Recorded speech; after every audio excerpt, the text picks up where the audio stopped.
As we approach the end of the year, so too comes the end of another year for the games industry. Whilst we've been treated to many fantastic titles over the last year, one thing sticks out more than ever this year. While always being a prevalent and amazing contributor to the games medium, indie games this year really carried the industry on their back. They presented us with countless co-op experiences, excellent narrative-driven stories, and just hours of replayable fun. If you've been following our work since we began in July of 2021, you'll no doubt already know the love we have for the indie games scene. There's also no doubt that you've heard us gush about our favourite indie titles of the year, all the way from Omno to Spookware. With that in mind, we wanted to reach out to some of our friends in the broader gaming sphere to ask what their favourite indie games of 2021 were. So, without further delay, I'll hand it over to them.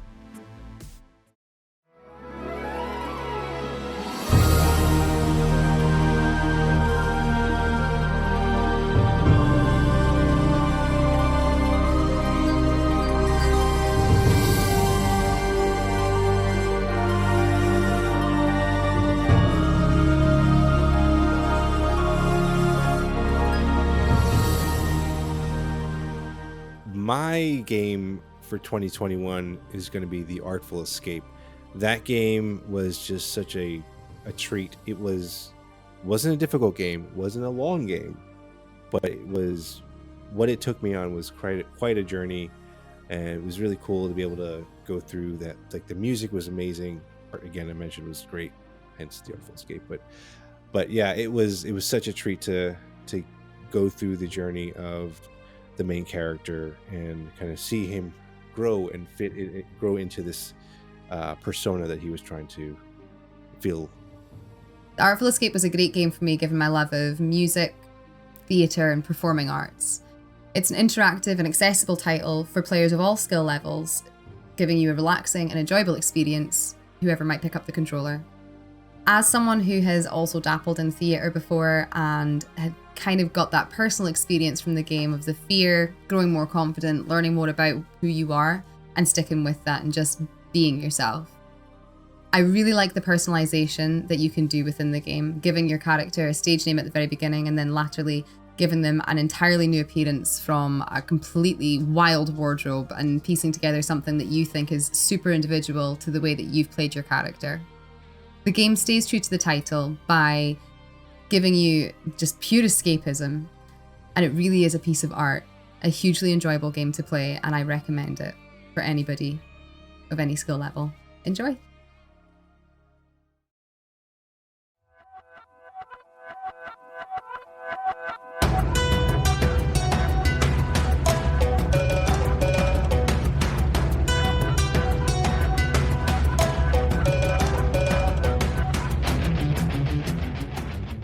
It was really hard to choose. A lot of really great contenders were out there this year, but overall I had to go with The Legend of Tianding from Neon Doctrine. It has this really gorgeous art style that takes from manga-style storytelling and incorporates it into video game mechanics very smoothly. The only other game that I've ever seen that does this kind of style is Comix Zone back on the Sega Genesis that did it with Western comics. On top of that, it has amazing music, the combat is very smooth, it has an incredible amount of depth to it, and the boss fights are very, very well thought out and challenging, but not overly difficult. It was just a very unique tale that I fell in love with straight from the get-go.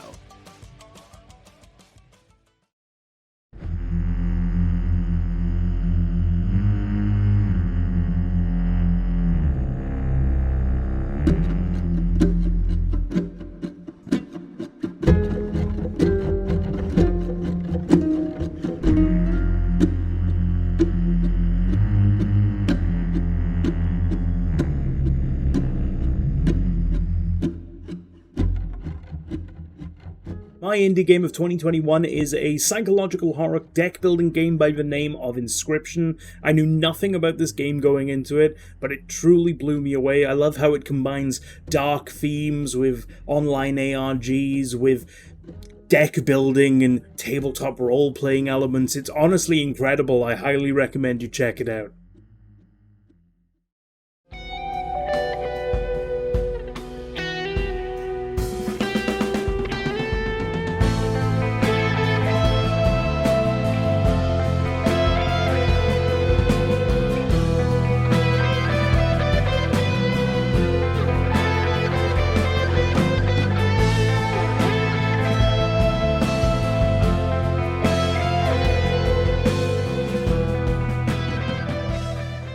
The horror genre isn't one that I tend to enjoy normally. However, the medium really intrigued me with its idea of putting two worlds to explore simultaneously, all at once, into a game. Absolute genius. When I first went onto this game, I was skeptical I was going to enjoy it. However, with the story, the characters, the aspect of exploring these two realms, I couldn't stop playing it. I enjoyed it so much.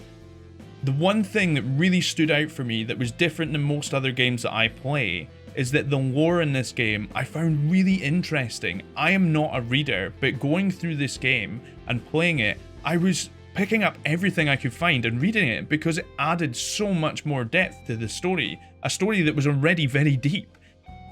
Overall, the game was fantastic, the ending was amazing, and it was just a peak game for me. So not only is it one of my favourite games of the year, it is my favourite indie game of 2021.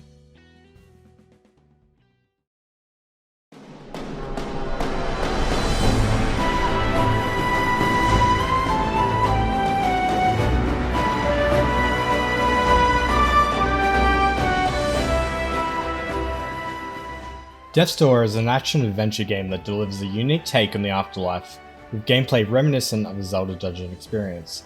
Developed by Acid Nerve and published by Devolver Digital, you play as a crew who must track down a thief in a realm where no one dies, and those that reside within have surpassed their expected lifespan.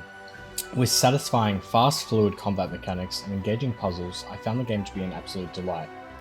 Gorgeous, moody backdrops with fantastic use of shadows delivered an amazing visual experience, and intensely paced musical pieces complemented boss fights well to the grand scale of their challenge. I believe Death's Door is deserving of Indie Game of the Year, and it is definitely a must-play for 2021.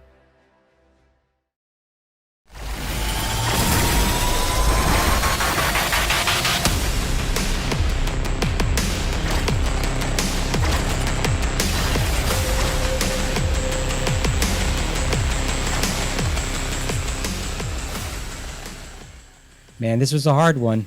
Lots of good options out there. My favorite, though, big surprise for those who watch the show, I like VR a lot. And so my choice is Swarm by Green Sky Games. It is basically a game where you are Spider-Man and you have guns and you have to shoot all these alien robots out of the sky without falling into the water and getting eaten by a shark. Hey, great mates. My name is Duncan from the Gamers Watch podcast, and don't AAA games just make you miserable, you great mates? Don't their practices just have you reaching for the nearest magnum? Don't you just find yourself sitting in a bath and reminiscing about better days? But that's why I have, great mates. You need to play Flynn, Son of Crimson, or Duncan Watch's Indie Choices Indie Game of the Year. In a year where I felt like indie gaming put its flag in the ground and arguably became the way to play games, with phenomenal titles like Death's Door, Eastward, The Artful Escape, Unpacking, Kenna, Bridge of Spirits, and Lake, to name but a few, all offering wildly different but exceptional experiences, Flynn, Son of Crimson by Studio Thunderhawk stood out to me as an almost perfect example of what indie games can offer. Growing up with a Mega Drive, 16-bit games were my bread and butter, and being an older fart, Flynn threw up all these feelings of nostalgia and reminded me why I fell in love with video games in the first place. It's difficult to understate how well each of the mechanics work together to provide a love letter to gaming. The beautiful pixel art looks how you think games looked back in the day, and side-by-side scrolling gameplay is a nostalgic trip while standing side by side with modern titles. Flynn, Son of Crimson is not only my indie game of the year, it's also one of the very best platformers ever made. You great mates.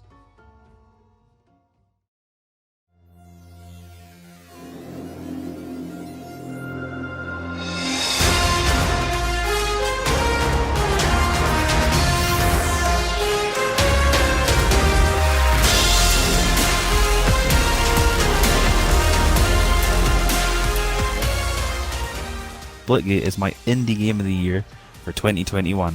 It immediately made me think of Halo crossed with Portal. The gameplay is quite fast paced and this makes it more fun for me personally. Splitgate didn't always make me want to play serious though. The game modes like Team Shotty Snipers give the game a casual feel to it. The portals add a new way to play, especially when you can form unique routes to every game, or by finding your favourite route to use on each of the maps. 1047 Games did a wonderful job and brought me back to an era of Quake and Halo, in a game that feels like an iconic, classic FPS that has already been established for years.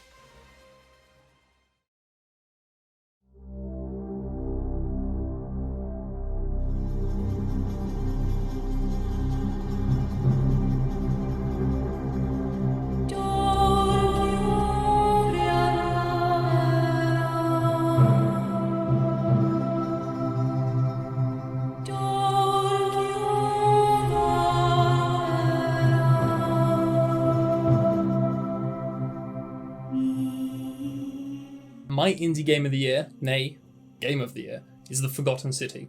Starting life as a Skyrim mod and released this year as a standalone game, The Forgotten City grabbed me in a way that most games struggle to do. For those who don't know, it is a time loop game. You must uncover the mystery of the Golden Rule, whereby if one citizen sins, everyone is punished. And by punished I mean turns gold, hence the name. Luckily you have an out which resets the day. Uncovering this mystery was a joy, and the moment of realization of what was going on was incredibly gratifying and well earned. While mostly a conversation game, there are sections of archery combat against some of the most horrifying creatures I've seen, or conceptually seen. The best parts of the game though, for me, are the characters you get to meet. There's not a huge amount of them, so nothing overwhelming, and through the necessity of repeating the day, you get to know them very well. With multiple endings, for the good ones at least, they left me emotional, I should say. You can smash this one out in a weekend or, a day if you're very dedicated, and I can't recommend it enough. The Forgotten City is definitely my game of the year 2021. I was asked to answer the question of what my favorite indie game was of this year, and I'm putting my hat in the ring for The Forgotten City. The development team at Modern Storyteller did a killer job with the research that they did for this, especially since it revolves around Roman, Greek, Egyptian, and Sumerian mythology. A lot of those are hard to find perfect information on, and I think they did them justice.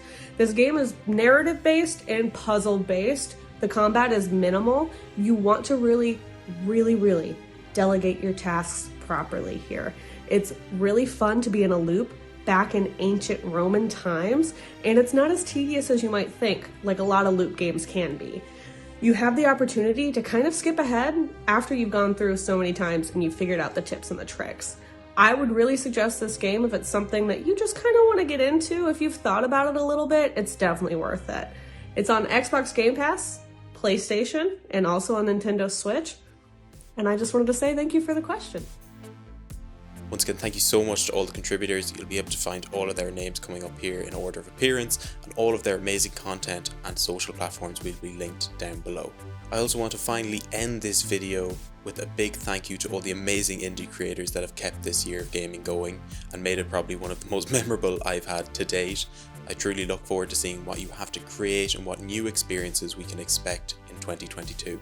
I also want to thank everybody on behalf of Gaming Sandbox for your continued support since our establishment in July of this year. And whilst at times it's been tough to make content due to the level of fatigue that the COVID-19 pandemic put on myself and many others, I wouldn't trade any of the amazing people I've met or any of the amazing content we've created in for the world.